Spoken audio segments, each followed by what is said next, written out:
right, so today we're going to be talking about faith, and we're just going to jump right into it. So first, I just have a Google definition that I just looked up, obviously on Google. And so,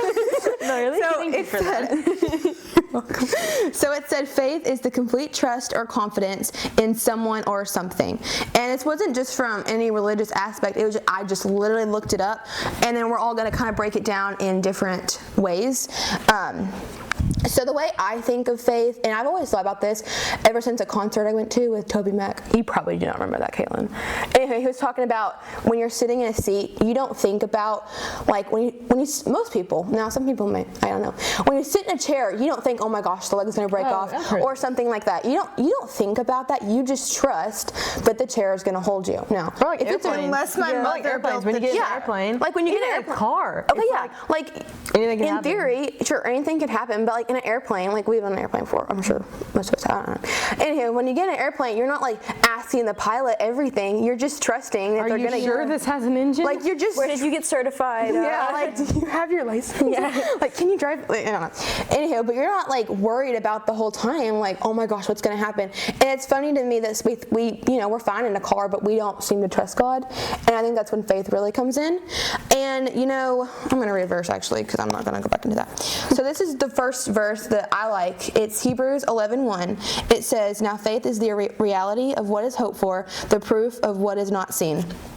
So basically, when you have faith in God, obviously we cannot vividly see Him standing here, but we have to just believe that He is there.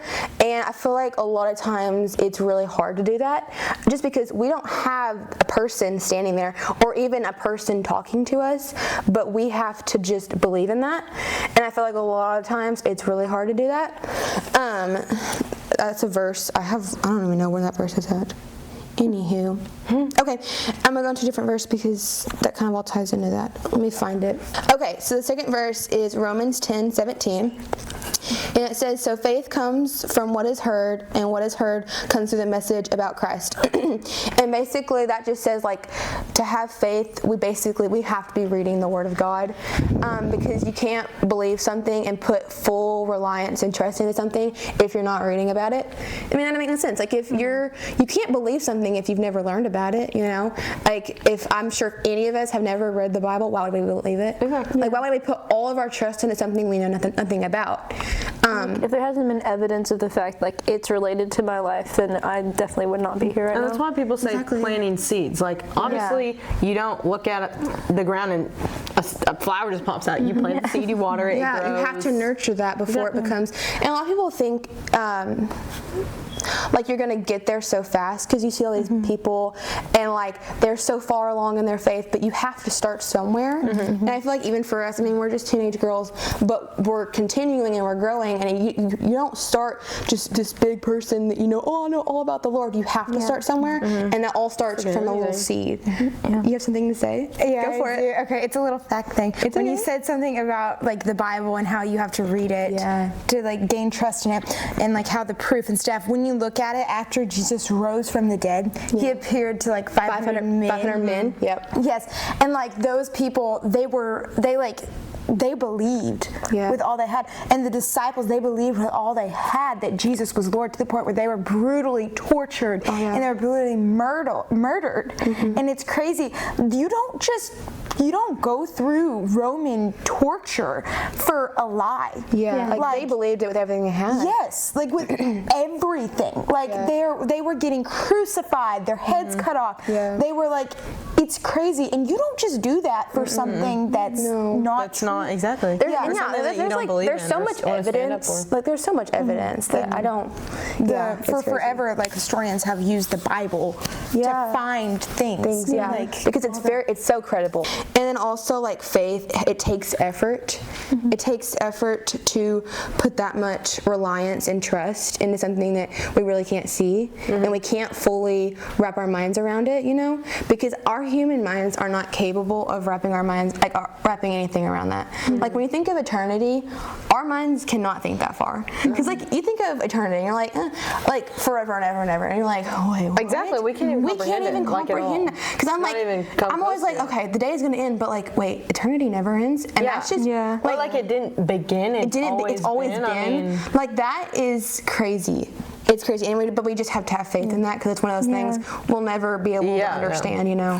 One of my teachers I used to have, we did like Cornell notes, and so we'd have to like put, I hate them, but you have to ask questions off to the side, and so she had like levels, and she goes, they're like, there's all these, like, she'd rank them basically, and then she got to a point, and she goes, anything higher than that is a why God question. I was like, that makes a lot of sense, because there are a lot of things like about the Bible and about God that we're just like, we can't understand that, and we never will, and that's frustrating, but we have to have faith in the fact that we don't understand it, but God does. Yeah, and also I wrote down that faith endures doubt, because as Christians, or as anyone, like, we doubt a lot, just, you know, doubting things, because there's sometimes when we just like, I don't know what to do, and we just tend to doubt everything. I know, that's me right there. I think we all can relate to that, but faith will always endure doubt, you know, and I think that's one of the things, like, just staying in the Word and just staying consistent in your prayer life really helps battle doubt, because we all doubt in many areas, and that's sin nature right there.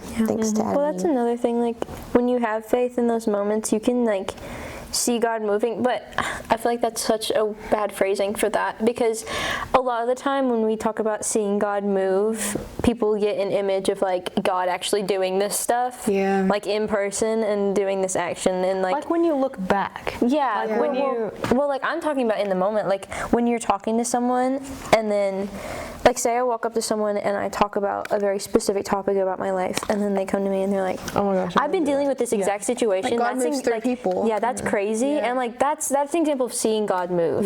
Because it's not gonna be like God speaks to you in your ear. It's just like, hey, Jamie, go do this because this is going to happen. No, it's more like a that'd be nice. He just puts that would be so great. Anyway, but that's too easy. But he puts like this, like, a key word in your head. Like, I mean, he'll just like nudge you in the right direction, and that's kind of like, that's a Holy Spirit thing. That's fully, and that's when you have the opportunities to step out in faith and stuff. But, and the thing about that is we have to be willing to be able to be used by God. Because sometimes we just get so distracted and we're not in tune with the Spirit, and we get distracted, and then we don't hear things from God, and we're like, wait, why am I not hearing anything from you? Well, if you look at your life, you're like, well, I didn't spend time with you today. I didn't do this. Well, that's probably why. So you have to be consistently, it all goes back to being in the Word, but you have to be consistently in the Word to hear anything from God. I love thinking of this because there's been periods in my life where I've definitely done this. Don't use God as a vending machine. Don't pray to Him only when you need Him or when you need help or something. And like, yes, He's there for you whenever you need Him, but on the good days too. It's a relationship. Like, if you go to someone only when you want help, that's not a relationship. That's a like advisor, basically therapist. Yeah, there you go, therapist basically. And so it's, I don't know, it's one of those things where it's like we get so caught up in what we need and what we want. I feel like a lot of time we pray to God and we're just like, God, let this thing happen. Let this, you know, go through. But a lot of time it's not in His will, and we can't be asking for that if we aren't standing with Him. I saw this video of a guy. I just had like it was a TikTok, and this guy was talking about how when he, for the longest time, he would pray and he would be like, dear God, thank you for this day. Please help this. Please help this. Please help this. Please help this. Amen. And he was like, was just growing deep in the Word, and he was like, you know, I never really realized I just only ask God for help, and I'm never like, you know, thank you for you know, giving me life, giving me, I mean, everything. We don't deserve any of this. You know, and I was like, oh yeah. And there's a song, it's like, I don't know the song, I just know like the phrase, and it's like, our relationship with the Lord should be less like a religion and more like a friendship. And I think that's important, because like a religion, it, like, you could think of it as like there's rules, which there's not. There's no rules to Christianity, but it should be, well, there's sins, and there's sins, but there's not like things, you have to do it. We have free will, but we should, you know, choose to do what the Lord wants us to do. But it's in this thing, which is in the Bible. But you know, it should be more like a friendship when we're talking on a regular basis, like you would talk to a friend. You know. Yes. And then I really wanted to touch on this, and it's basically that faith comes after belief. So basically, you know, we're talking right now about faith after you become a Christian, but we haven't really mentioned a lot of the before. So obviously, before you have faith and you put your full trust into the Lord, there has to be a start, like we talked about in a previous episode. We talked about sanctification, and there has to be justification. There has to be a starting, like you're starting a race. There has to be a start. There has to be an acknowledgement repent that you are a sinner, and that you have to know that you are a sinner, and you have to know that Christ died for you, and that is really the start. You have to have belief, and yeah, that's important.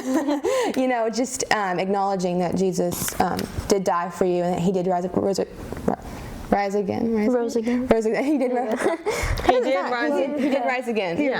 again. And that is that's like the most important decision you'll ever make. But that is the start. If you think of it as a race, becoming a Christian is not the end of the race. That's the start of the race. That is when your new life starts with Jesus, and then it ends when you die. Yeah, a little rusty. Okay, so I have kind of a story that kind of talks about faith, and it is Mark 5:25 through 34. Her flow of blood ceased, and she sensed in her body that she was healed of her affliction. Immediately Jesus realized that power had gone out of him. He turned away from the crowd and said, "Who touched my clothes?" His disciples said to him, "You see the crowd pressing against your clothes." And he says, "Who touched me?" But he was looking around to see who had done this. The woman, with fear and trembling, knowing that what she had done, came and fell down before him and told him the truth. He said, "Daughter, your faith has saved you. Go in peace and be healed from your affliction."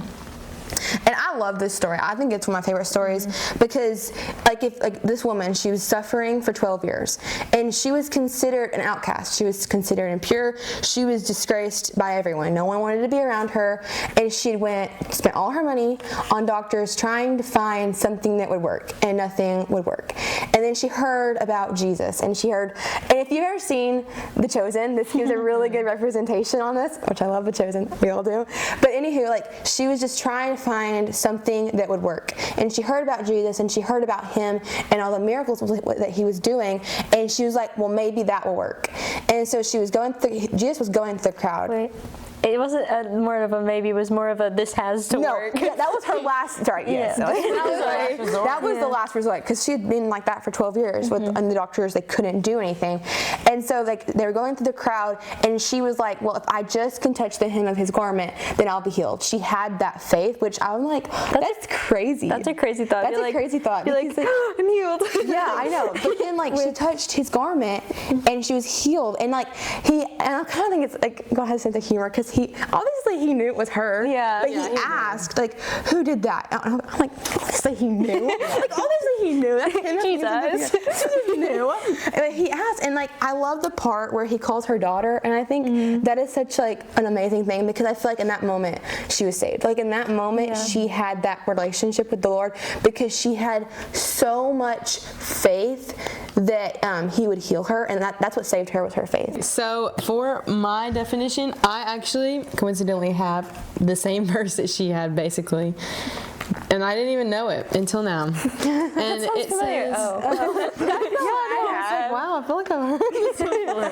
Because I wrote it down. It must be that important that you got to hear it twice. So. I guess yeah, it is. God needs to hear this twice. So listen up. Faith is said to be the assurance of things hoped for, the conviction of things not seen. And that sentence just, whew. Yeah. That's faith. I mean, you can't see it.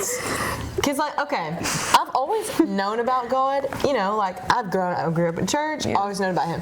And I think it's so cool that some people, I don't think it's I feel like everyone should know about God, but I've never experienced someone telling me about God and me being I don't know who that is. Yeah. I've never, the God who created the universe. I've never been able to. Had a moment where you did not know. Exactly. I've never had a mind moment, you know what I mean? Because, I've always known about him. So I think that's cool. So one of my verses is I have a lot, but it's Hebrews. Actually, we're going to start in Matthew because I'm already in Matthew. It's Matthew 17:20. Let's see what it says. And it says, "Because of your little faith," he told them, "for truly I tell you, if you have faith the size of a mustard seed, you will tell this mountain, move from here to here, and it will move. Nothing will be impossible for you." So I think that's cool because, if you've seen a mustard seed, you know how little they're tiniest. tiny. I have one in my necklace. Actually. Do you really? Right now, I have a little mountain. It has a little mustard seed in it. Oh, that's so cute. I got it, and then I realized the episode we were recording, I was like, I have to wear it.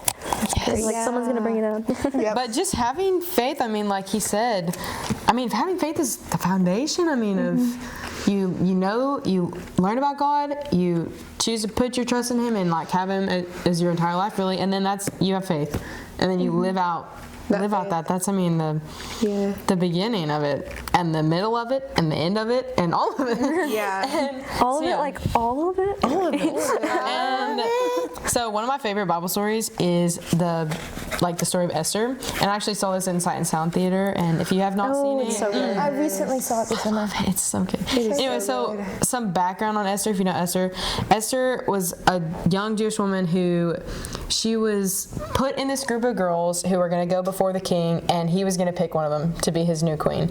And Esther caught his eye, and long story short, Esther becomes queen. And then, there's a lot to this story. At one point, toward the end, Haman, one of the officials, basically convinces the king to kill all the Jews. And at this point, the king did not know that his wife Esther was a Jew, because she kept it a secret from him. Because her cousin Mordecai was telling her, like, it's going to be dangerous. Yeah, Keep and it so secret. she kept it secret. And then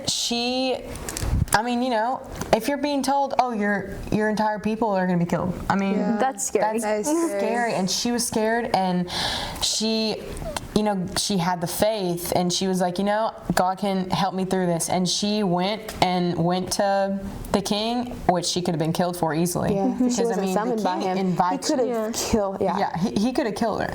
Yeah. But he didn't. He listened. And then everything else, you'll have to go read the book of Esther to find out. That was the end. But she saves her people because she had faith. And that's like the entire story. Yeah. Having faith in God and what He's gonna do at the end, even though it was terrible circumstances. I mean, she could have been killed easily. And she still did it to save her people. In Esther, spoiler alert, it talks about maybe she was made for such as a time as this. Yeah. And that is like such a powerful sentence. It's like, God's got it. Yeah, Like, we're good. Yeah. Even though we doubt. Like, yes, we have times of faith, and like her story is such a powerful example of that. Like going in front of the king. Like, yes, you're married, but it's different, man. It's different. Like the king is overall, and you do something across him, you're dead, basically. Yeah. And so,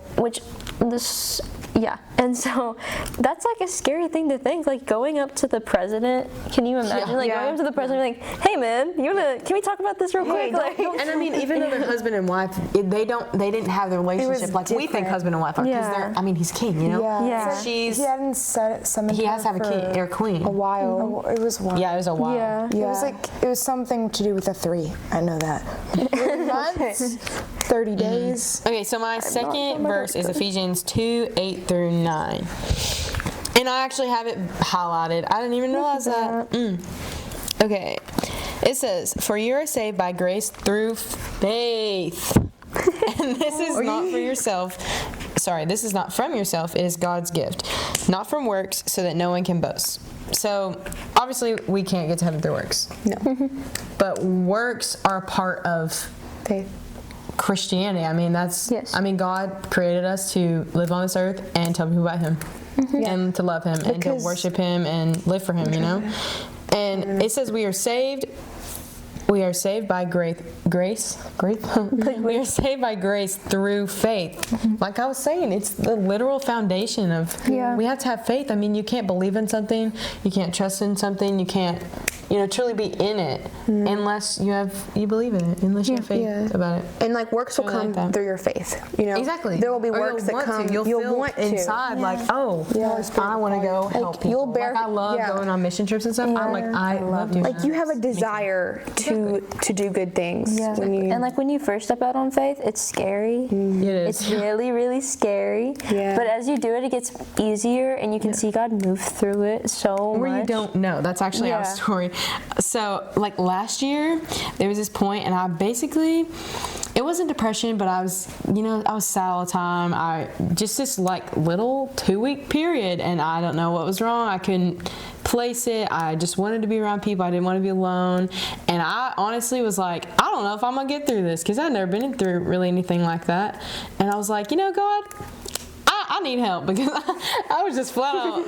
I couldn't even figure it out. I was like, God, I need help. I need you to like help me through this. Show me like it's okay. And I know it's okay, but it's hard knowing something and feeling something, because you know it in your head, but you want to feel it and you can't feel it. And so but I was really in my Bible that little time because I was just like, oh, I need something. Yeah. And also that made me feel like, oh, you know, I need to stop going to God, like we were saying, only when I'm struggling and go to God. Yeah. In the happy times, sad times, joyful times, anytime. And he helped you through that. And can you Yeah, he imagine did. not having the Lord through that? No. Crazy. Yeah, it's crazy. Because I feel like God makes sometimes life possible. It's Hebrews 11:6. It says, "Now without faith it is impossible to please God, since the one who draws him Let me just restart. I feel that. Now without faith it is impossible to please God, since the one who draws near to him must believe that he exists and that he rewards those who seek him." So I mean, that's kind of the thing about the foundation. I mean, without faith it is impossible to please God. He wants us to have faith in him. He wants us to trust in him and spread his name and have faith that he has it. I mean, because it's easier said than done. It is so much like easier it's said than done. hard to just be like, you've got it, you do it all, because we want to fix everything by ourselves, and we can't do that. That's how we're made. I mean, we want to make We are things naturally right. so selfish. Yes. Like I know there are great people in the world. There are people, you know, there are bad people. But I feel like a lot of the time we just are unintentionally selfish with God and ourselves, because we'll want this thing to happen, and we're like, oh God, I believe, like I trust in you to do this. I know you're moving. I know you're doing this. But in the back of my mind, we're thinking, and then when you move, you know, I'm gonna get this, and then, you know, this is gonna happen, and then you just fall into a rabbit hole of just like, oh, I want this thing. It's almost that's like the focus. we take him for granted. All the time. And more ways than not, we take, and you can even take like for granted like that he always forgives us. I feel like a lot of people take that for granted. Like, oh, I can mess up as many times as I want because he'll always forgive me. Or we'll be quick to say, oh God, please forgive me for that. Go back to Because that's life. not genuine. That's not true. That's not from your heart. Personally, when I feel God the most is when like I'm broken. Like when I have the most faith in God is when I'm done. When I'm on my floor crying. That is when I have the most faith in God. So I feel like like we look, and like when we're in those valleys and we're just trying to make it out on our own, that's like not showing faith, and we're not happy. We don't have joy. We don't have peace. But like when we accept, hey, I am in this valley, but God is here with me. God is walking me through it. That's when we get joy and peace and patience and the fruits of the Spirit, and it helps so tremendously. Like God's peace, it like you can't explain it. It's just like we have to weep before we can have peace.